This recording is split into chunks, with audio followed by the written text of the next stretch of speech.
Marie Powell, stylist, fashion designer, and founder of Marie's Thrift, an online boutique store, is redesigning vintage items that give us the true definition of her passion for fashion. Join me as we take a closer look into her story to unlock the hidden gems and everyday inspirations. Here's Off the Cuff with Marie Powell. It's great to have you on the show. I'm excited to kick things off. We have a lot to talk about, so much exciting things, because I know when we initially launched or talked, we talked about so many things and I was immediately inspired. And for those who may be tuning in for the first time, tell us a little bit more about Marie's Thrift. Okay, so Marie's Thrift is an online boutique, and we sell vintage clothes, we sell reworked clothes, which is basically like, let's find a piece, but then we'll rework it if that's by the size or just something that's old, making it trendier and like more into 2020 fashion. And then I started making my own clothes. So I have a couple of pieces that I made myself. And recently I've been doing a lot of like sweatpants sets, tie-dye, and yeah, that's pretty much it. Is this the one we're talking about right here? This is brand new. Nice. I made this like 3 days ago. Out? It's not out yet. Wow, okay. Yeah, it's not out yet. So it's the ombre, just trying to find funner things to do. Like I wanted to find a new creative thing, and I was like, well, I like to do, the sweats are selling great. People like it. I mean, we're all home right now, so It's quarantine. So I was like, let me find a new design, because my designs right now are like galaxy and like very tie-dye, so this is more of an ombre look. Nah, I like it. I love it. I must say it's really vibrant and it's speaking to me. Right, it's cool. I like it. Thanks. It's dope because one of the things that I know about your story, and when we initially talked, it was about your grandmother. You know, she played a big role into thrifting. I think you have it also on your page as well. Tell me a little bit more about just kind of that experience. So my grandma's father is one of the first men to start a burlesque show in the south of France. So obviously both of their closets were crazy, like awesome pieces, And when his latest wife passed away, my grandma was like, the closet is yours, have fun. And we literally spent like a week there, and every little bit between the beach and the restaurants, we would go to the closet and I would pick something out and we'd try it on. It would be a great time. And I asked her, like, what's the story behind this?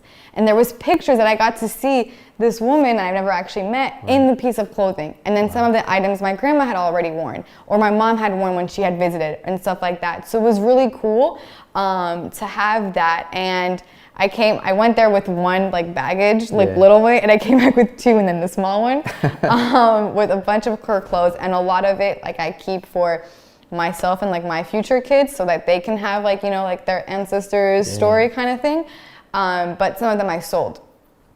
So that's also like where my huge inventory like started off, was through like the cool stuff, because I started selling like more like vintage things that I would wear on social media, and it was like started off with hers. And I liked it because when people would purchase the item, I would literally write like, my grandma like wore this to this, or like, this is the story behind this piece. There's one woman who has like 6 of my grandma's piece, and she's like, why don't you keep it? And he was like, I've kept a lot. Like this is just what I didn't feel like keeping. Wow, so, look at that. That's amazing. And I think the personal touch and uniqueness to every piece, that to me, I'm a big storyteller. And when you add that personal touch, it just, you remember that, And was there a particular item or piece or even story from your grandmother's collection, or just the collection in general, that you feel that inspired you? So I don't know if I would say it inspired me, but there was this blazer set, which blazer sets were like really big a year ago, that my grandma had, and then but I found it in my mom's closet that my mom also had, and she actually wore it on her first day as like her real job. And then I wore it without knowing the story, and then my grandma told me the story, and it was like, there's literally there's now 3 or 4 different lives in this one piece of article. And like that to me was like, okay, like this is really cool. Like, but yeah, no, I try to remember the stories. Like I have like this little book with like a bunch of like stories so I don't forget. Cause when I give them to my kids, I want to be like, your great grandmother wore this to this like little, like, cause she went to a bunch of red carpets. And also I have pictures of her wearing the piece of clothing, and then like my grandma, myself, and like, so it's really cool to have all of that. Wow, that's amazing. Now, that to me just speaks so much volume from the, like you said, the generations to come, and I think it's going to speak so much to your kids as well when they finally see it. I'm excited. All the work and all the, all the things that you put into there. But thrifting for you is something that you love to do, right? It's my therapy. I can only imagine. Obviously, hence the name. Do you go thrifting alone? Yes. Really? So Danny and my friends are always asking let's go thrift sticking together, and I'm like, I'm down, but this is my me time. Nice. I'm a huge shopaholic, I love to shop. But now it's I'm shopping for someone else, so technically it's better for my pockets, Makes me feel better. For sure. But yeah, no, I'll go thrifting. Now I put a time limit of only 3 hours because I can really go in because I need to just have that time limit. And yeah, it's a lot of fun. I like to now not just get a piece, but also touch the items. With COVID, that's what I had such a miss for. I couldn't touch pieces. It was just on Poshmark or whatever, and it was ugh, it's not the same. Yeah. And even just the people, I love to walk in there because they know I have the same date, the same time that I go in, and so I know the people, and there's the other thrifters, and we'll chat, so it's a whole little community that I really enjoy. That's beautiful. And for something that, now that you don't have the opportunity to touch the fabrics, how have you adapt? Well, that's when I started creating a lot of my own stuff. Okay. During COVID, I did the sweats. I did a bunch of tops and dresses and stuff like that.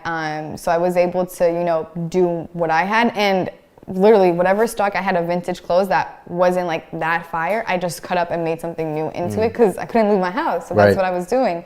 But now, literally, once the stores open, I was the first one there. I was so excited. I was come on. And yeah, it was nice. That's beautiful. And I'm curious, what has been the longest time you spent, just thrifting? Oh, I've spent a weekend away just thrifting. Wow. I've spent, yes. Definitely. When I go to France with my grandma's, I will just go to, right now, in a week, I'm going to Florida, and the plan is just to hit a bunch of different, spots that she wants to bring me to. And she'll spend her days and call me, there's this new spot on this lane, we're going to go there. And she puts it down on her little calendar, I can spend a lot of time thrifting, a lot of time. That's beautiful. I remember I went through a few thrift stores one time. And it was really overwhelming, to say the least, but it was really exciting in a sense because I'm also a big shopper as well. I'm very patient when it comes to shopping, so I go through every rack. You have to. Until you find the hidden gem. But that's the thing, is literally and people are I hate thrifting. I'm what? Because I think it's really nice when you go through the biggest rack and everything is clumped together, and then you find this beautiful, last week I found a beautiful beaded dress, full length beaded, and I don't have something huge to wear it to, but I had to get it, and it was in a bunch of really disgusting and not cute things, but to find that one piece is so, you feel better about it, and there's so much more value because you took so much time to find that piece. That's what it's not, you don't just walk into a store and just get it because someone's showing it. You have to go and dig for it, and that's what I love. And I love when I find big brands, I'll find Louis Vuitton in the middle of nothing. I'm wow. Nobody take it. Really? Yeah. Well, tell me a little bit more about other brands you found. Okay, so I'm so bad with brands because I don't really care for brands. Yeah. Or just those pieces that you feel oh yeah, this is good, I'm gonna take this. Oh, so there's this long leather, it's a fur inside, and then outside it's a leather, and it's long. It's a beautiful, beautiful piece. And when I was purchasing it, the guy behind me was how much extra do you want so I can give it to you? And I was you would have thought, I'm keeping this. That's definitely one. I have some Michael Kors boots that I actually wore last night, and there's 3 zips that kind of close it together, but those are the industrial zips, those zip ties. Yeah. So it was cool. I don't know. I just love to find pieces that are very different, and then finding a way to make it nicer. How Urban Outfitters would be selling your ugly sweaters. Right. Okay, but I actually found an ugly sweater. Right. Okay, that's that. But thrifting is cool because you have so many different pieces, different sizes, and even just going to the men's section, men's. You can wear men's clothes, and same thing vice versa. There's fire clothes. Yeah, like you said, unisex. There's so many dope pieces there. But the great thing that I value about you is that you create so many unique and personalized pieces for your supporters, for your customers, and for the people who are looking just, you know, to really feel good over what the article of clothing that they're wearing. Out of all the unique pieces that you have made, which has been your favorite? Oh, that's a hard one.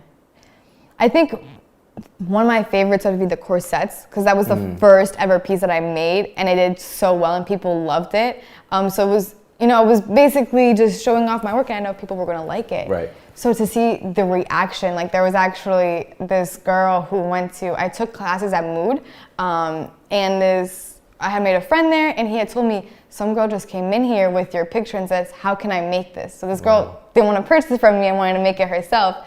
And for a second, I took it bad, because I'm like, come on, like support me. But then for someone to like want to replicate what I just made was so, so nice. So I saw that the love for that corset was there. And yeah, I would have to say that, or there's this, so my mom, I like to have her like stamp of approval. And my mom's fashion I see that too. yeah, my mom's fashion is very, very different than mine. So there's this dress that I made that she loved. And it was I was actually supposed to have a clothing line coming out that was just mine from DR, but COVID happened the first day of our production. So that didn't happen. That's in standby till probably next summer. But she loved this dress. And I was like, okay, like I like this because she likes it. And it was like a positive moment between us of the same item, what I'm doing. Because there's so many hidden gems there, honestly. About those unique pieces, what would you say was been the most difficult one to make? Oh, the corsets. Oh, back at it. The corsets. I had told, I've done a lot of like collaborations and pop-ups with the Fuego event group, they're awesome and they've always supported me. And so I had to let them, you know what, guys, I'm not going to do vintage pieces. I'm going to make like a specific piece. And this was a very, I don't know the word, but like a sexy vibe. It was very sexy. It was like, oh, corsets are sexy and still Halloweenish. So I did the corsets. I told them I would do it before even making one. Huge mistake. I had 2 weeks to figure out how to make a corset, to like get everything together. And I was like not even sleeping during that time because I couldn't figure it out. And then finally I got it. And so that was a lot of work, but I learned so much from it. And I was selling, and then after maybe my like 45th corset that I made, I realized such an easier way to make them. And I was like, wait, if I had put a little bit more thought into this, it would have happened. It would have been easier. But the corsets was definitely and the patchwork. I had done this set of like a bunch of polos that I patchworked together. And patchwork is a lot of work, but it's fire, but it's a lot of work. So I literally only made like 10 of those because it would take like maybe like 4 or 5 days to make a fire piece. And I was still learning back then. So, but I had people support, and like there's a lot of times when people will repurchase, like buy something that they supported initially, and I'm like, let me like give you a discount because you supported my like kind of trash work, so this is getting better, and I appreciate your help. Wow. So, I mean, and you talk about so many things there where, you know, support, selling, and use in different outlets. I've seen, you know, some of the pieces you have on Instagram.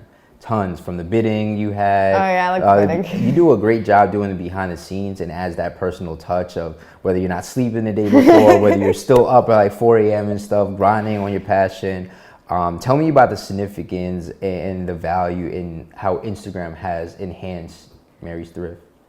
Instagram definitely was a huge part of it. Because I started off on Poshmark and I was just selling like the cool stuff wasn't selling. So I was like, let me make an Instagram account, and I did that. And it blew up because you have now people that you don't personally know. And I'm a homebody. I don't really like to go out. Like I'll pop out, but it's rare.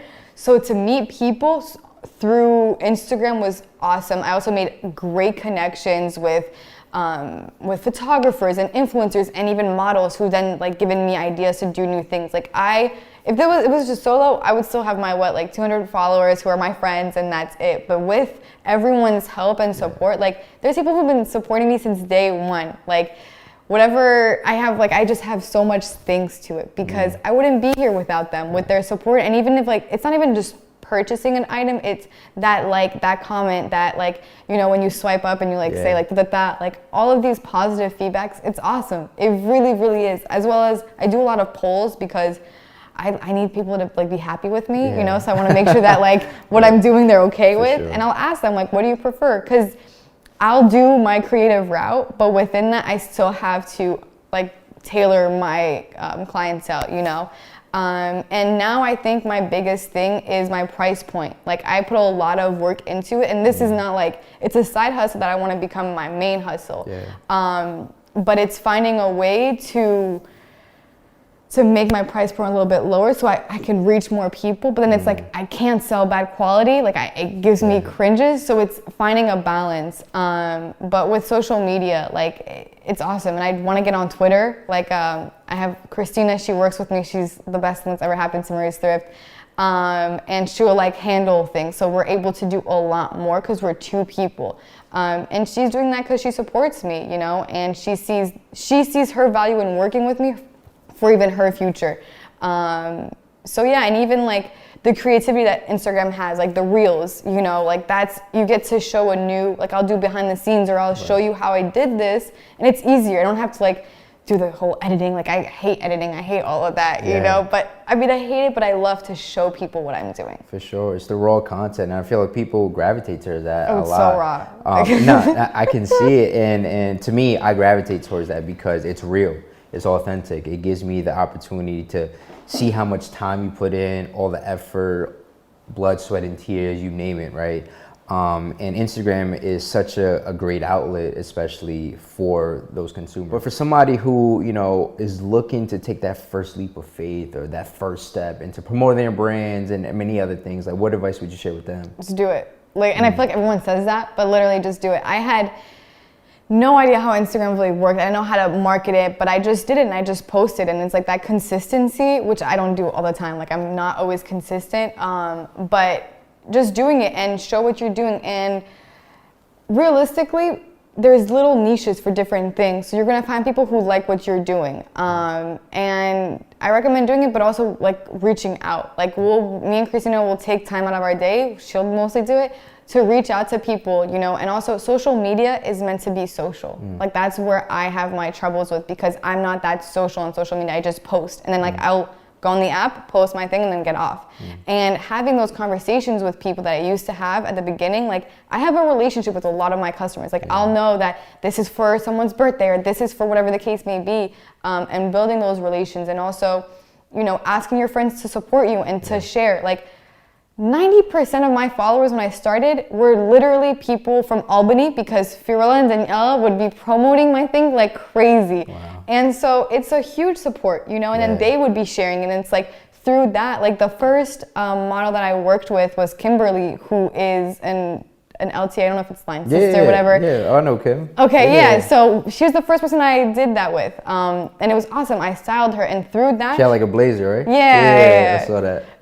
And through that, you know, she helped me with like get into styling. And so I started doing that, and I had a whole new platform. So it's like, if I hadn't, everything happens like, I don't know the word, but it happens for a reason, and it all like has a following.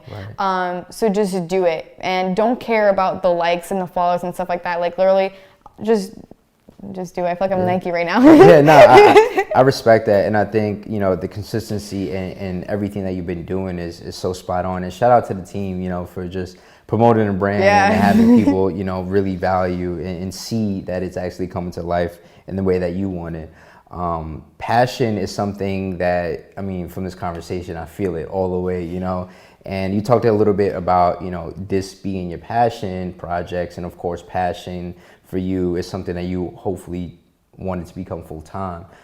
Sometimes it's hard balancing, you know, a 9 to 5, a passion project, and many other things of that. I'm curious to know in regards to how important it is for one to work on their passion. I think it's very important because how I see things is like, I'm lucky enough to be here, you know, I'm like a first generation going to college, having that experience. So it's like, my parents worked so hard to get me here. Why am I going to go do something that I don't enjoy? Granted, you have to pay the bills and you have to provide for your family, but I'm lucky enough to have an education and to find a way, you know, to be creative about it. And even though like my family doesn't really like support that much, like they do, but they don't at the same time, it's also a drive because I'm trying really, really hard to prove them wrong, to prove to them that I can make a living out of this. And I hope that I can, I really do, you know? Yeah. But I think that following your passion is extremely important. If you do that full time or not, but in your life, like if you're just living for that 9-to-5 paycheck or whatever it is, like when are you doing anything for yourself? Yeah. You know? Absolutely. And that to me speaks so much volume of just following your passion, following your dreams and stuff. And I hope and pray that, you know, it continues to evolve in the way that you want it to, because this kind of brings me to my next follow-up question. Where do you see, you know, Marie's Thrift kind of evolving in the upcoming years? So I definitely, like, if everything works out to my benefit and I get what I want, you know, which hoping.